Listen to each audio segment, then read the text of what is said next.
मेरी बहू बीमार सी रहती थी। वो जब से इस घर में आई थी हर वक्त अपनी कमर पर हाथ रखकर बड़ी मुश्किल से काम करने की कोशिश करती।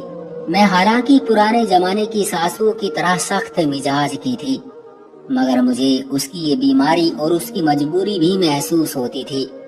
वो भले ही मुंह से कुछ ना कहती, मगर हर वक्त थकी थकी सी रहती। एक दिन मैंने उससे किचन में काम करते पूछा, नेहा बेटी क्या बात है, तुम कुछ थकी थकी सी रहती हो? जी माँ जी, बस मेरे सर और कमर में बहुत दर्द रहता है। आप मुझे किसी डॉक्टर के यहाँ ले जाएं, मुझे इलाज की सख्त जरूरत है। नेहा ने कहा तो मैं अभी सोचने लगी कि बहू का ख्याल तो मुझे रखना चाहिए, वरना ऐसा ना हो कि बीमार पड़ जाए और मेरी जिम्मेदारी पहले से भी ज्यादा हो जाए। शाम को मयंक के आते ही मैंने उससे बात की। मयंक कहने लगा, मैं इन मामलात में पड़ना नहीं चाहता, ऑफिस के बखेड़े ही बहुत हैं, आप नेहा को खुद ही चेक करवा ले। बेटे की बात सुनकर मैंने खुद ही बहू के साथ जाने का इरादा किया। अगले दिन मैं उसे डॉक्टर के पास लेकर गई। डॉक्टर ने हमें 5-6 हजार के टेस्ट लिख कर दे दिए। फिर एक नर्स आई और वो मेरी बहू को उठाकर दूसरे कमरे में ले गई। कुछ देर मेरी बहू का टेस्ट होता रहा। उसके बाद जब वो कमरे से बाहर आई तो काफी बुझी बुझी सी लग रही थी। डॉक्टर ने हमें देखा तो कहने लगी कि आप फिक्र ना करें, बाहर बैठकर इंतजार करें, आपको थोड़ी देर में बुला लिया जाएगा, आपकी बहू की रिपोर्ट आना अभी बाकी है। मैं और नेहा बाहर बैठ गए। थोड़ी देर बाद हमें एक नर्स ने अंदर बुलाया। नर्स ने मेरी बहू को कमरे में आने से मना कर दिया। डॉक्टर ने सिर्फ मुझे बुलाया था। ये सुनकर तो मैं डर गई थी कि न जाने डॉक्टर साहब क्या खबर सुनाएंगे। तब उनके चेहरे की परेशानी देखकर मुझे अंदाजा हो गया कि जरूर कोई खतरे की बात है, और फिर वही हुआ जिसका मुझे डर था। लेकिन ये सब तो मेरी सोच से भी बढ़कर था। डॉक्टर ने कहा कि मेरी बहू को ऐसी बीमारी है कि वो हम सब में भी लग सकती है। बेहतर है कि हम सब उससे दूर रहे और उसे कुछ वक्त ये दवा दो। वो अपनी दवाई के जरिए मेरी बहू का इलाज करने की कोशिश तो करेगी, मगर उसके बावजूद भी एहतियात जरूरी है। हमें इससे दूर रहना चाहिए, वरना हम सब भी बीमार हो सकते हैं। डॉक्टर की बात सुनकर मुझे बहुत गुस्सा आया। मेरी बहू भली चंगी है, बस उसकी कमर में मामूली सा दर्द ही तो रहता है। मैंने कहा, मैं अपनी बहू पर ऐसी कोई पाबंदी नहीं रखूंगी, उसकी कमर में बस थोड़ा सा दर्द ही तो है, ये तो कोई इतनी बड़ी बीमारी नहीं हुई। जैसी आपकी मर्जी माँ जी। डॉक्टर ने मुझे कहा, मैं तो आपके भले के लिए ही कह रही थी। फिर उसने मुझे एक तीखी नजर से देखा, जैसे बाहर जाने का कह रही हो। मैं बाहर आई तो नेहा बेचैन थी। आते ही मुझसे पूछने लगी कि डॉक्टर ने क्या कहा है, मगर मैंने उससे इस बारे में न बताने का फैसला किया था। कुछ नहीं बहू, उसने कहा कि दर्द की गोली ले लो तो ये ठीक हो जाएगा, कोई बड़ी बात नहीं है, तुम आराम करोगी तो भली चंगी हो जाओगी। मैं नेहा को लेकर घर आ गई। शाम का वक्त हो चुका था। मैंने उसे खाना बनाने का कहा। अभी मयंक के आने का वक्त नहीं हुआ था। इतने में मैं अपनी पड़ोसन रेवती के यहाँ चली गई। रेवती मुझसे मेरी बहू के बारे में अक्सर बातचीत करती रहती थी। मैंने उससे इस बात का जिक्र किया कि बहू को कमर और सर में दर्द रहता है। तब उसने भी यही कहा कि इसे ज्यादा से ज्यादा आराम करना चाहिए। लगता है कि वो अच्छी खाती पीती नहीं है और घर के काम में व्यस्त रहकर खुद को हलकान कर लेती है। रेवती की बात भी सही थी। मेरी बहू घर के सारे काम किया करती थी। उसको मैं खाने को कहती तो वो यही कहती कि मैं मोटी हो जाऊंगी, ज्यादा खाना खा नहीं सकती, मेरे पेट को कम खाने की आदत है। उसकी बातें सुनकर मैं खामोश हो जाती थी, क्योंकि वो पढ़ी लिखी लड़की थी, बल्कि खुद भी एक डॉक्टर थी। अलबत्ता उसने अपनी पढ़ाई पूरी करने के बाद नौकरी के बजाय शादी की थी, पर अभी तक कोई औलाद भी ना हो पाई थी। खैर, मैं रेवती के पास से घर वापस आ गई। दिन यूं ही गुजरते रहे। एक दिन मैं उसे एक लेडी डॉक्टर के पास चेक करवाने ले जाना चाहती थी, क्योंकि मेरा भी पोते या पोती का सुख देखने का जी चाहता था। मगर नेहा ने साफ इनकार कर दिया। कहने लगी, मुझे कोई बीमारी नहीं है, मैं डॉक्टर के पास अब दोबारा नहीं जाऊंगी। इसी रात नेहा ने बनाया हुआ खाना हम सबको दिया।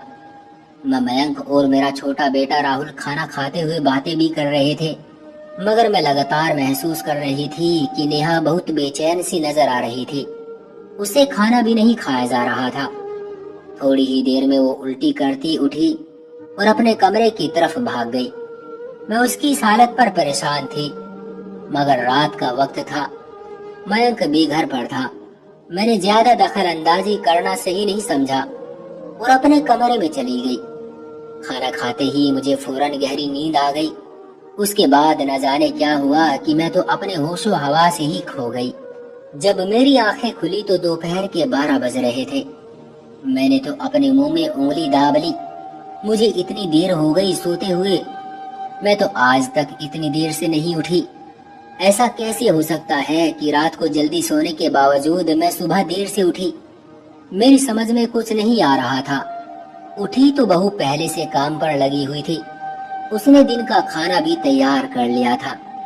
बोली, मैंने नाश्ते पर आपका इंतजार किया, मगर आप उठी ही नहीं। मुझे सख्त हैरत हुई जब मुझे अपने ही घर में मयंक और राहुल सोए हुए मिले। नेहा, अभी तक मयंक और राहुल क्यों नहीं उठे? मैंने पूछा तो बोली, माँ जी, क्या पता उनको सोने का दिल कर रहा हो, इसलिए अभी तक जागे नहीं है। जाने देना, आइए मैं और आप खाना खाते हैं। नेहा ने मुझे खाना पेश करते हुए कहा, मगर मैं उसको देख रही थी क्योंकि मयंक, राहुल और मेरा एक ही वक्त में बेहोशी जैसी नींद सोना एक अजीब सी बात थी। मगर मैंने नेहा से इस बात का जिक्र नहीं किया, ना ही मैं उसे महसूस होने देना चाहती थी। वैसे भी ये कोई वहम भी तो हो सकता था, मगर अगली रात को भी वैसा ही हुआ। नेहा ने खाना बनाया और खाना खाते ही हम लोग गहरी नींद सो गए। सुबह 12 घंटे नींद पूरी करने के बाद जब हमारी आंख खुली तो मेरा सर बोझल हो रहा था, जबकि मयंक और राहुल भी इसी बात की शिकायत कर रहे थे। हमारे तो तकरीबन दिन के 18 घंटे सोते हुए ही गुजर रहे थे। हम सब हैरत से एक दूसरे को देख रहे थे, जबकि मेरी बहू की सेहत पर कोई फर्क नहीं पड़ा था, बल्कि उसको जो नींद आई रहती वो भी जैसे उड़ गई थी। वो चुपचाप बैठी हम सबको देख रही थी। मैंने उसकी तरफ गौर से देखा। उसके चेहरे पर सफेद रंग के दाने थे। कहीं ये बीमार तो नहीं और हमें भी वही बीमारी लगा रही हो? ऐसा सोचते ही मेरे दिमाग में उस डॉक्टर की बातें चलने लगी जिसने कहा था हमें कुछ दिन अपनी बहू को खुद से अलग कर देना चाहिए, वरना ये बीमारी हमारे लिए खतरनाक साबित हो सकती है। मैंने दिल ही दिल में इरादा कर लिया कि अब बहू से खाने पीने की कोई चीज नहीं बनवाऊंगी। अगले दिन मैंने सारा खाना खुद बनाया। मैंने खाना भी खुद ही लगाया था, मगर जब खाना लगाने के बाद मैंने नेहा को पानी के लिए उठाया तो उसने मुझे घूर कर गुस्से से देखा और पानी लेने किचन में चली गई। उसकी इस गुस्से वाली हरकत के बाद मैंने और मेरे बेटे ने पानी तो पिया, लेकिन छोटे बेटे राहुल ने पानी को हाथ भी नहीं लगाया। वो बहू की ऐसी बातें फौरन समझ जाता और हमेशा अपने हाथ से अपने काम करता। खैर, खाना खाने के बाद हम सो गए, लेकिन वही कल वाली कहानी हमारे साथ दोबारा दोहराई गई। हम सुबह 12 बजे तक सोते रहे। अब मुझे पक्का शक हो गया था कि मेरी बहू को वाकई में कोई जानलेवा बीमारी है, जो शायद उसके छुए पानी में भी आ गई थी, जिसकी वजह से हमारे सरों में भी दर्द होने लगा था। जबकि जिसने पानी नहीं पिया था, ये बात भी इसी चीज का सबूत थी कि हमारी बहू में वो बीमारी वाकई में मौजूद है जो डॉक्टर ने कही थी। अब मैंने बहू का कमरा अलग करने की कोशिश की, क्योंकि मेरा बेटा मयंक तकरीबन 1 हफ्ते से ऑफिस नहीं जा रहा था और उसकी वजह यही थी कि वो हर वक्त थका थका सा रहता था। फिर मैंने अपने बेटे को सारी हकीकत बता दी। बहू को पहले ही इस बात का पता था। मेरे बेटे को जब ये बात पता चली तो वो बहुत दुखी हुआ। कहने लगा, मैं नेहा का इलाज जरूर कराऊंगा, भले ही अभी तो मेरी जेब खाली है, मगर 3 महीनों में रकम जोड़ लूंगा और नेहा को किसी बड़े डॉक्टर के पास ले जाऊंगा। मेरी पत्नी इतनी तकलीफ में हो, मैं ये बर्दाश्त नहीं कर सकता। नेहा के लिए मेरे बेटे की मोहब्बत बेइंतहा थी। मगर नेहा आजकल बीमार रहने लगी तो दोनों के बीच एक अजीब सी दुख की दीवार खड़ी हो गई। नेहा को मैंने एक कमरे में अलग कर दिया। अब मैं उसे किसी काम को हाथ तक नहीं लगाने देती, क्योंकि अगर मैं ऐसा करती तो हमारे घर में कोई ना कोई बीमार हो जाता। मैंने नेहा को उसके हाल पर छोड़ दिया और ऊपर वाले से प्रार्थना करने लगी कि वो उसकी बीमारी को ठीक कर दे, क्योंकि सिर्फ ऊपर वाले पर ही एक उम्मीद थी। एक शाम रेवती पड़ोसन हमारे घर आ गई। रेवती जानती थी कि मेरी बहू किसी से मिलती जुलती नहीं है, मगर वो भी कहाँ रुकने वाली थी। कहने लगी मुझे उसको देखना है। मैं रेवती को मजबूरन बहू के कमरे में ले गई। नेहा पर नजर पड़ते ही वो हैरत से बोली, अरे इसको तो कोई भी बीमारी नहीं है, अच्छी भली सेहतमंद तो है, बल्कि उससे भी ज्यादा रंग रूप निकाल लिया है। तुम लोग कहीं बेवकूफ तो नहीं हो गए जो इसकी बातों में आ गए हो। उस वक्त नेहा सो रही थी। जब रेवती ने ये बात कही तब मैंने भी सोचा कि नेहा को कोई बीमारी नहीं है, भला नींद आने वाली कौन सी बीमारी है। फिर नेहा खुद भी तो एक डॉक्टर थी। उसने हमें मना कर दिया था कि हम उसे किसी और डॉक्टर के पास न ले जाएं। हालांकि ये भी एक अजीब बात थी। अगर हम किसी और डॉक्टर से भी उसकी बीमारी का पता लगवाते तो शायद कोई ना कोई हल निकल आता, मगर नेहा कहीं जाने पर राजी ही नहीं होती थी। अब मैंने सोच लिया कि मैं नेहा का भांडा फोड़ कर रहूंगी, क्योंकि वो खामखा घर के कामों से बचने की खातिर बीमारी का ढोंग रचा रही थी। मैंने अगले ही दिन अपने बेटे से बात की। मेरा बेटा भी ये सुनकर सोच में पड़ गया था, क्योंकि वो जानता था कि उसकी पत्नी को कोई बीमारी नहीं है, बल्कि उसका रंग दिन ब दिन निखरता जा रहा है। पहले मैं बहू के कमरे में नहीं जाती थी, लेकिन उस दिन सुबह सुबह उठते ही मैं नेहा के कमरे की तरफ चली गई। मगर ये क्या, उसने तो कमरे के बाहर भी पर्दा लगा रखा था, यानी कि दरवाजे पर पर्दा पड़ा था और वो अंदर कमरे में सो रही थी। मैंने उसके कमरे का दरवाजा बजाया, लेकिन उसने दरवाजा नहीं खोला और बोली, माँ जी आप यहाँ से चली जाए, ऐसा ना हो कि मेरी बीमारी आपको भी लग जाए। नेहा जज्बाती आवाज में बोली, नहीं बेटी मुझे कुछ नहीं होगा, तुम दरवाजा खोलो। मैंने जिद करते हुए कहा, माँ जी कहा ना कि आपको भी बीमारी लग जाएगी, आप अपने कमरे में जाएं, मैं बाहर नहीं आऊंगी। नेहा ने जिद करते हुए कहा, देख नहीं रही आप, मैंने इसलिए तो पर्दा लगाया हुआ है, कहीं ऐसा ना हो कि मेरी बीमारी का असर पूरे घर पर पड़े। नेहा ने मुझे तकरीबन डराते हुए कहा, मगर मैं उसकी बातों में अब नहीं आने वाली थी। इससे पहले कि मैं उसकी बात का जवाब देती, दरवाजे पर किसी की आहट हुई। दरवाजा बजने की देर थी कि नेहा फौरन उछलकर बाहर आई। अब क्या हुआ, मेरी बीमारी का खौफ नहीं रहा तुमको? मैंने नेहा से पूछा। नहीं माँ जी, मैंने एक पार्सल मंगवाया था, मैंने सोचा कि मैं जाकर खुद ही ले लूं। दरअसल मैंने अपने लिए एक दवाई मंगवाई है, तो पार्सल पर मेरे सिग्नेचर चाहिए होंगे, फिर मुझे पैसे भी तो देने हैं। ये कहकर नेहा दरवाजे की तरफ बढ़ गई। मैंने देखा वहाँ एक छोटा सा लड़का लिफाफे में कोई चीज लेकर खड़ा था। नेहा ने आगे झपट कर उससे वो लिफाफा ले लिया और फौरन अंदर कमरे की तरफ भाग गई। मैं उसे देखती ही रह गई। उसने मेरी बात का जवाब भी नहीं दिया। उसके बाद उसने दरवाजा बंद कर लिया और शाम तक बाहर नहीं आई। वैसे भी वो हमसे दूर रहती थी। शाम को मेरा बेटा आया तो मैंने उसे भी ये बात बता दी थी कि सुबह एक लड़का आया था जिससे नेहा ने एक लिफाफा लिया और उसके बाद से वो अपने कमरे में बंद हो गई है। मयंक ने मुझे अपने कमरे में जाने का कहा, बोला माँ कुछ भी हो जाए आप बाहर नहीं आना, मैं उसका इलाज खुद कर लूंगा। ये कहकर वो नेहा की तरफ चला गया। थोड़ी ही देर गुजरी थी कि नेहा के कमरे से चीखों की आवाजें आने लगी। मैंने पहले तो सोचा उस तरफ न जाऊं, मगर फिर रहा नहीं गया। मैं जल्दी से उठकर अपने कमरे का दरवाजा खोलने लगी, मगर ये क्या, मेरे बेटे ने तो बाहर से दरवाजा भी बंद कर रखा था। मेरा दिल बोल रहा था कि न जाने बेटा गुस्से में आकर बहू के साथ क्या सुलूक कर दे। मैं दरवाजा पीटती गई, मगर उसने कोई जवाब नहीं दिया। काफी देर दरवाजा खटखटाने के बाद मैं थक कर बैठ गई थी। थोड़ी देर में नेहा की आवाज आना भी बंद हो गई थी।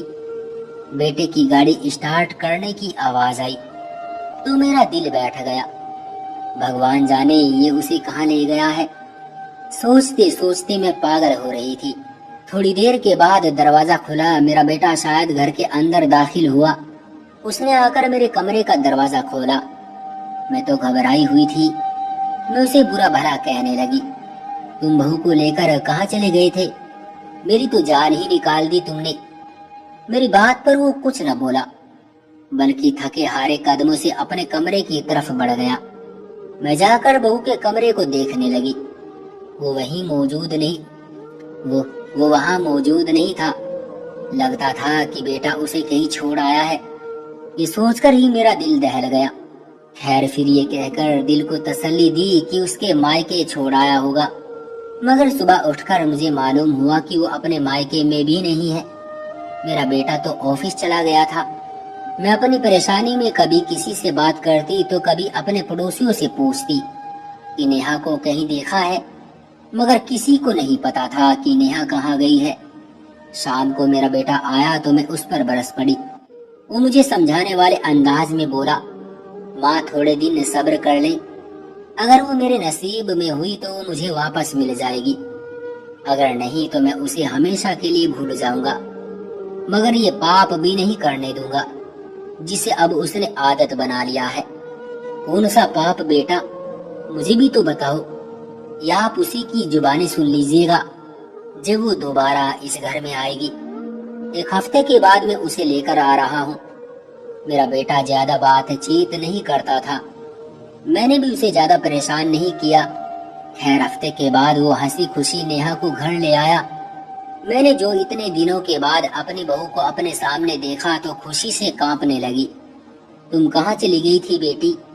ये बदमाश तुम्हें कहाँ लेकर गया था? मैंने बेटे का कान खींचते हुए कहा, माँ जी मुझे माफ कर दे, गलती इनकी नहीं, गलती मेरी थी। मुझे अपने किए की सजा मिली है, लेकिन अब ऊपर वाले का कर्म है कि मैं ठीक हूँ और हमेशा ऐसी ही रहूंगी, कभी आपको तंग नहीं करूंगी। मेरी बहू ने ये कहकर मेरे आगे हाथ जोड़े। मैंने उसे सीने से लगा लिया। मुझे अब उसकी कदर हो गई थी। हुआ क्या था बेटी, मुझे कुछ तो बताओ।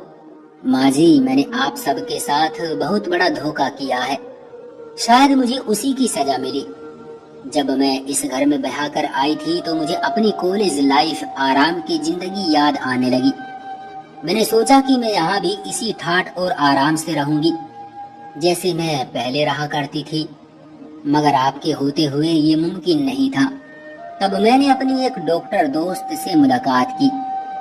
उससे कहा कि एक दिन मैं तुम्हारे पास आऊंगी कमर दर्द का बहाना लेकर। तुम मेरी सास से कुछ ऐसा कहना कि वो मुझसे काम न करवाए।